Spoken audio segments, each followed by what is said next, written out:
इसमें हमारा पहला प्रश्न हमारे सामने है, गुर्जर प्रतिहार शासकों में से किसकी उपाधि आदि वराह थी? ए वत्सराज, बी नागभट्ट द्वितीय, सी मिहिर भोज और डी नागभट्ट प्रथम। तो इसमें जो मिहिर भोज है ये जो है इसकी उपाधि आदि वराह की थी और ये माँ सरस्वती का पूजक था और इसने काफी ग्रंथों की रचना की थी। तो और ये जो आदि वराह है, आदि वराह की उपाधि से इनको विष्णु पूजा का एक ये विष्णु उपासक थे इसका भी प्रमाण मिलता है। विष्णु उपासक, क्योंकि ये जो वराह है ये वराह विष्णु से ही संबंधित है, तो कहीं ना कहीं ये मिहिर भोज विष्णु के उपासक के तौर पर आदि वराह की उपाधि धारण करते थे। ठीक है, ये प्रश्न इसमें इसका उत्तर हो गया। अगला प्रश्न, एलोरा गुफाओं का निर्माण किसने कराया था? एलोरा गुफाएं हैं तो एलोरा गुफाओं में मंदिरों का भी निर्माण हुआ है, गुफाओं का भी निर्माण हुआ है। तो पूछा जा रहा है ये कहाँ पर है? महाराष्ट्र में स्थित है। तो एलोरा गुफाओं का निर्माण किसने कराया? ए पल्लवों ने, बी चोलों ने, सी राष्ट्रकूटों ने और डी पालों ने। तो राष्ट्रकूट शासकों ने एलोरा गुफाओं का निर्माण कराया और ये बहुत ही महत्वपूर्ण है। यहाँ पर 3 धर्मों से संबंधित गुफाओं का निर्माण हुआ है। 3 धर्मों से संबंधित यहाँ पर जो गुफाएं हैं, कुल 34 गुफाएं हैं। जो एलोरा में कुल 34 गुफाएं हैं और इन 34 गुफाओं में 3 धर्मों से संबंधित जो है वो स्थापत्य हैं। इनमें जैन धर्म है, ठीक है, इनमें बौद्ध धर्म है और इनमें क्या है? हिंदू धर्म है। 3 धर्मों से संबंधित है। कभी कभी ये प्रश्न पूछ लिया जाता है। तो इसमें जो गुफा नंबर 112 है, 1 से लेकर के 12, गुफा नंबर 112 जो है वो जैन धर्म से 101 से 12 जो है एक्चुअली वो बौद्ध धर्म से है। गुफा नंबर 1 से लेकर के 12 तक में बौद्ध धर्म से संबंधित चित्र अंकित किए गए हैं। इसके अलावा गुफा नंबर 13 से 29 जो है ये हिंदू धर्म से संबंधित है।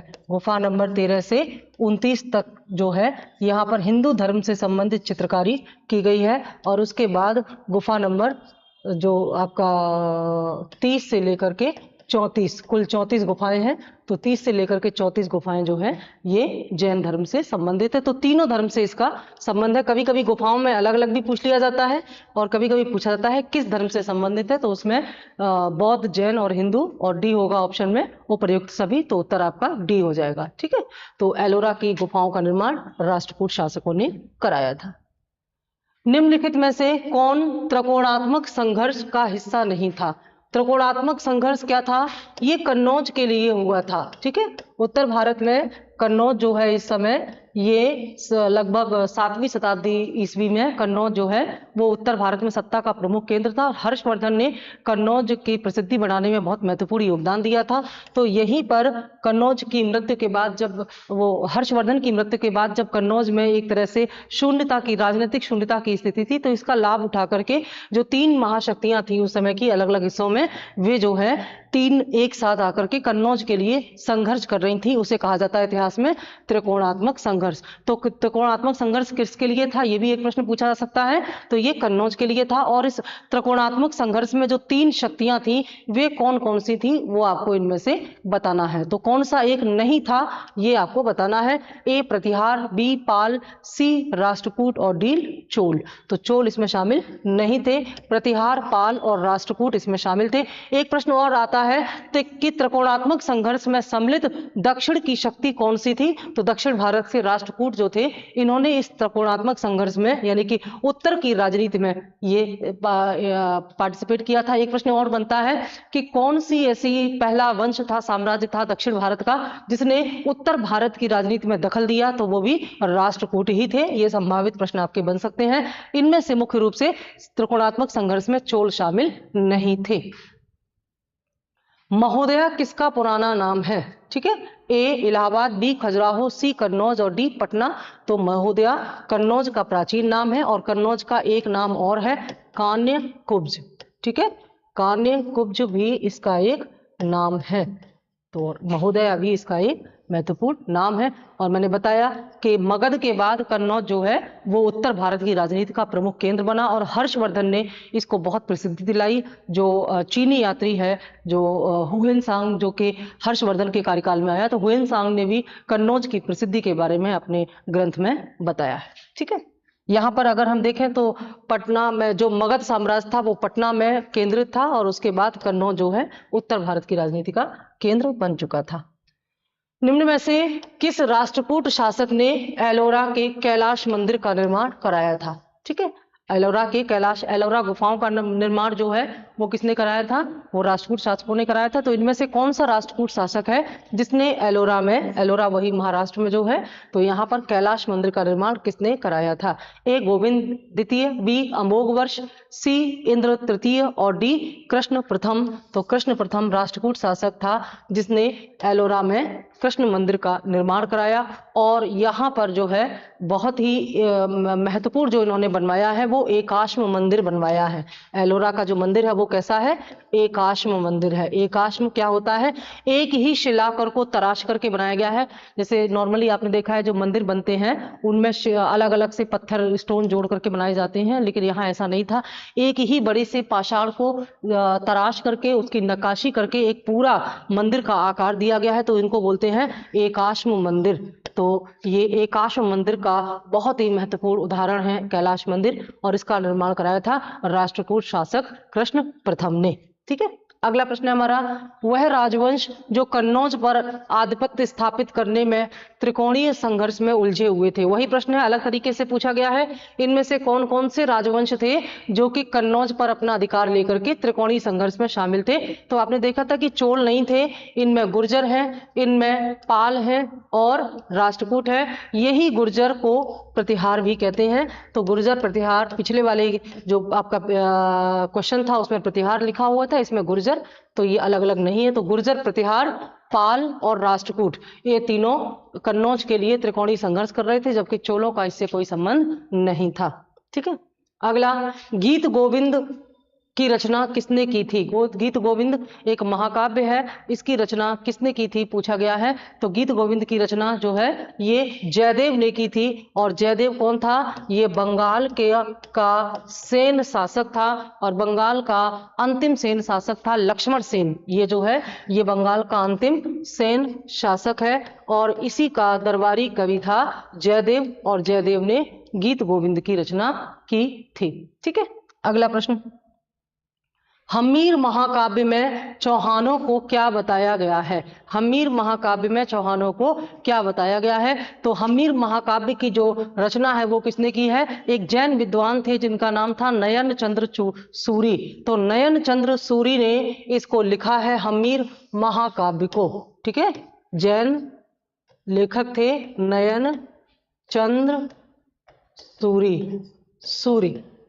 ठीक है, जैन संत, और जैन संत नयन चंद सूरी जो थे ये वास्तव में जो चहमानों के यहाँ थे, और इन्होंने जो ये जो ग्रंथ लिखा हम्मीर महाकाव्य, ये इसमें सूर्यवंशी बताते हैं चहमानों को।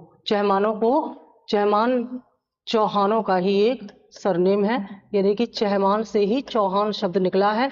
तो चहमानों या चौहानों को हम्मीर महाकाव्य में नयन चंद्र सूरी ने सूर्यवंशी बताया है। ये नयन चंद्र सूरी इसके लेखक हैं, जो कि एक जैन संत थे या जैन विद्वान थे। जैन विद्वान इनको हम कह सकते हैं।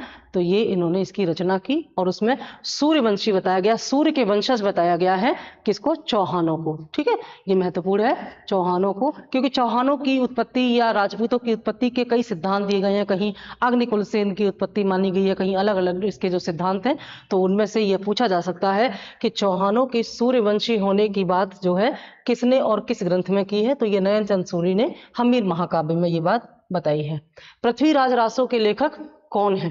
पृथ्वीराज रासो में जो चौहान वंश के शासक थे पृथ्वीराज तृतीय। ठीक है, पृथ्वीराज तृतीय। इन्हीं पृथ्वीराज तृतीय को हम पृथ्वीराज चौहान के नाम से जानते हैं। वही पृथ्वीराज चौहान जिनके साथ मोहम्मद गौरी का तराइन का युद्ध हुआ था।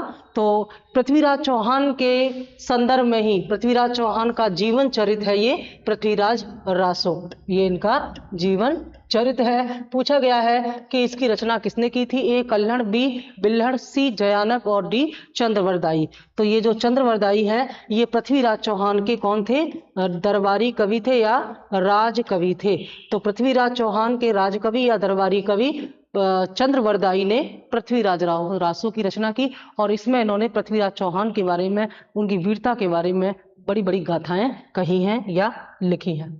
निम्नलिखित राजपूत वंशों में से किसने 8वीं शताब्दी में दिल्ली या दिल्ली शहर की स्थापना की थी? बहुत महत्वपूर्ण है ये प्रश्न। दिल्ली जो आज भारत की राजधानी है, इसकी स्थापना कब और किसने की, ये आपके लिए भी एक कॉमन सेंस के लिए या जनरल नॉलेज के लिए भी जानना जरूरी है। तो कुल मिलाकर के दिल्ली की स्थापना जो है तोमर शासक ने की और उनका नाम था अनंगपाल। 8वीं शताब्दी में तोमर वंश के शासक अनंगपाल ने, अनंगपाल, ठीक है, तो अनंगपाल जो है ये तोमर वंश के शासक थे, तोमर वंश के संस्थापक के पौत्र थे ये, और इन्होंने 8वीं शताब्दी में दिल्ली या दिल्ली की स्थापना की थी।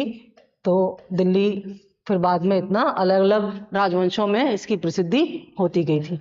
ठीक है, ये ध्यान रखेंगे, तोमर वंश दिल्ली का संस्थापक माना जाता है। ठीक, अगला प्रश्न, जेजाक भुक्ति किसका प्राचीन नाम है? जेजाक भुक्ति किसका प्राचीन नाम है? तो जेजाक भुक्ति जेजा के नाम पर पड़ा है और जेजा जो है ये चंदेल शासक था, एक चंदेल शासक जेजा नाम था उसका। तो उसने बुंदेलखंड में परमार राजवंश की स्थापना की थी और उसी के नाम पर क्या नाम था राजा का? जेजा। ठीक है, कौन था ये सॉरी चंदेल, गलती से मैंने परमार बोल दिया, यहाँ पर चंदेल शासक था। तो चंदेल शासक जेजा के नाम पर बुंदेलखंड का नाम जेजाक भुक्ति पड़ा था। ठीक है, जेजाक भुक्ति इनका नाम पड़ा था, ये ध्यान में रखना है आपको। अगला प्रश्न, किस चंदेल राजा ने महमूद गजनवी का सामना किया था और उसको पराजित भी किया था?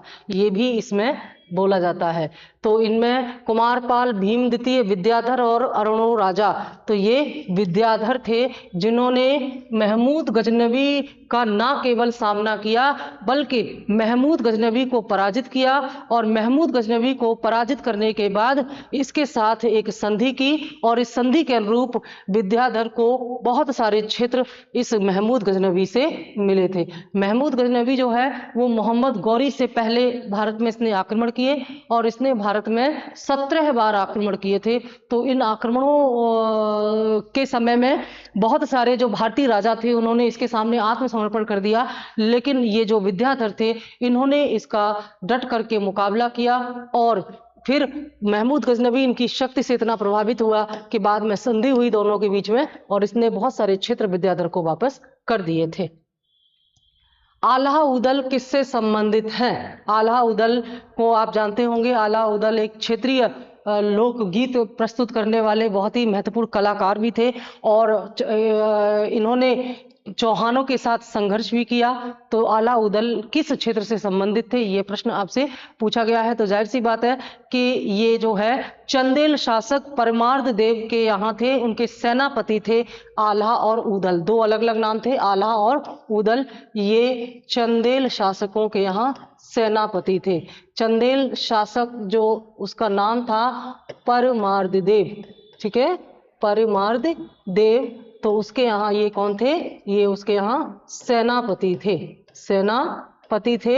और जब चौहानों ने चंदेलों पर आक्रमण किया था, जब चौहानों ने चंदेलों पर आक्रमण किया था तो फिर इस चंदेलों पर जो आक्रमण हुआ था, इस आक्रमण का मुकाबला जो है किसने किया? इन्हीं आल्हा और उदल नाम के सेनापति ने इसका डट कर मुकाबला किया। तो इनकी वीरता के किस्से जो है वो कहे जाते हैं और आला उदल को आज भी बड़े सम्मान से और बहादुरी और ईमानदारी और वफादारी के प्रतीक के रूप में जाना जाता है। तो ये महोबा से संबंधित थे। महोबा के चंदेल राजा के यहाँ पर सेनापति थे आला और उदल। ये आपके बुंदेलखंड क्षेत्र में ही आता है। बुंदेलखंड क्षेत्र जहाँ पर जो जेजाक मुक्ति अभी मैंने बताया, जहाँ चंदेलों का शासन था, वहीं पर थे ये। ठीक है। किस राजवंश ने भारत को प्रसिद्ध खजुराहो के मंदिर दिए?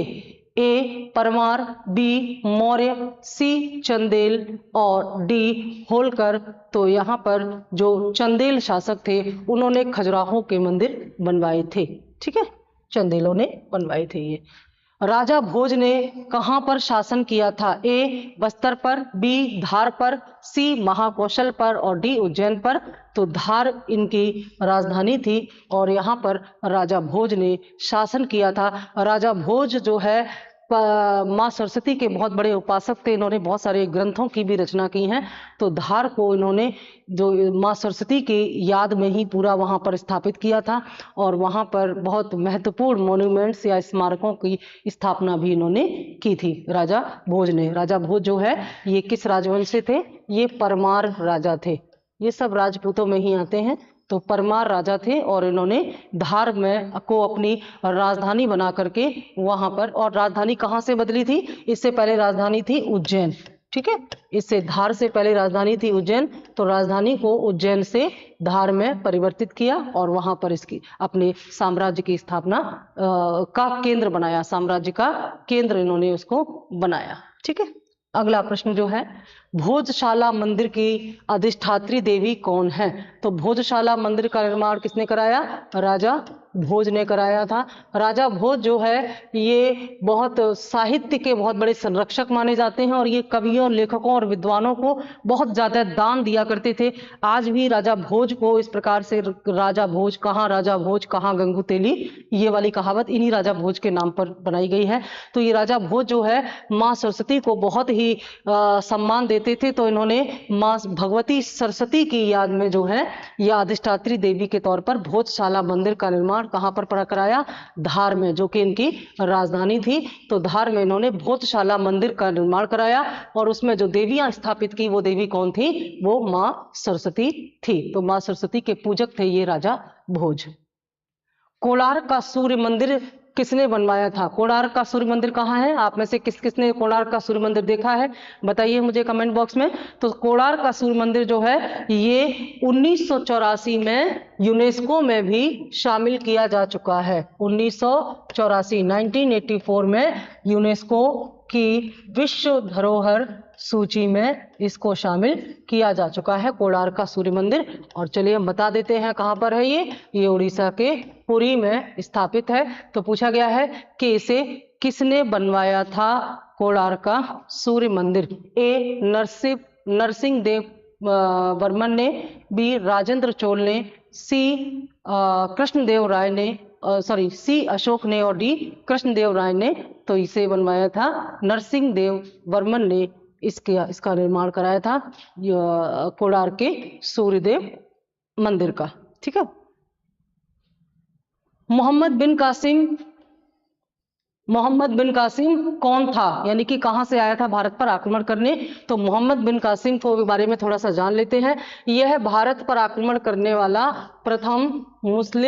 प्रथम मुस्लिम आक्रमणकारी था। इससे पहले भारत में जो मुस्लिम्स आते थे, अरब के लोग आते थे, वे व्यापार करने आते थे, ना कि आक्रमण करने। तो आक्रमणकारी के रूप में पहला व्यक्ति ये जो था मुस्लिम व्यक्ति वो मोहम्मद बिन कासिम था। और मोहम्मद बिन कासिम ने भारत पर जो है 7वीं शताब्दी में भारत पर आक्रमण किया था। तो पूछा गया है ये कहां से आया और कौन था? तो तुर्क, मंगोल, अरब और तुर्क अफगान। तो ये अरब था और अरब में इराक के जो शासक थे, जो इराक का शासक था उस समय अल हज्जाज, क्या नाम था उसका? अल हज्जाज। तो अल हज्जाज का ये भतीजा भी था और दामाद भी था। ठीक है, ये उनका भतीजा कम दामाद था तो इसको अल हज्जाज ने भारत में भेजा था आक्रमण करने के लिए। और क्योंकि अल हज्जाज का जो एक बहुत कीमती वस्तुओं से लदा हुआ जो जहाज था वो यहाँ भारतीय क्षेत्र में लुटेरों द्वारा लूट लिया गया था, डाकुओं द्वारा समुद्री। तो इसके संदर्भ में बदला लेने के लिए ये मोहम्मद बिन कासिम को भेजा था। तो मोहम्मद बिन कासिम ने कैसे सिंध और पंजाब पर आक्रमण किया, तो ये अरब से आया हुआ था, एक अरेबियन था। ठीक है। निम्न में से कौन गजनी राजवंश का संस्थापक था? ठीक है, जो महमूद गजनवी है, ये महमूद गजनवी का जो वंश था इसकी स्थापना किसने की थी, ये पूछा जा रहा है। ए अलप्तगीन, बी महमूद, सी सुबुक्तगीन और डी इस्माइल। तो अलप्तगीन है जो ये गजनी राजवंश का संस्थापक था, और इसी गजनी राजवंश के संस्थापक जो है वो महमूद गजनवी ने भारत पर आक्रमण किया, और लगातार 17 बार भारत पर आक्रमण करने से उसने भारत को बहुत नुकसान पहुंचाया। और इसमें महत्वपूर्ण इसका आक्रमण था वो था सोमनाथ मंदिर का। हिंद या भारत की जनता के संदर्भ में हिंदू शब्द का पहली बार प्रयोग किसने किया था? ए यूनानियों ने, बी रोमन वासियों ने, सी चीनियों ने और डी अरबों ने। तो अरब लोगों ने पहली बार भारत के लिए जो है हिंद शब्द इस्तेमाल किया, और हिंदू या हिंद शब्द दोनों ही पहली बार अरब लोगों ने भारत के लिए इस्तेमाल किया था। तो ये थी हमारी 20 क्वेश्चन की पूरा सेट, और ये है इसकी आंसर शीट। तो अब इसको हम कोशिश करेंगे कि ब्रेक ना होने दें, इसको आप प्रैक्टिस कीजिए। Thank you.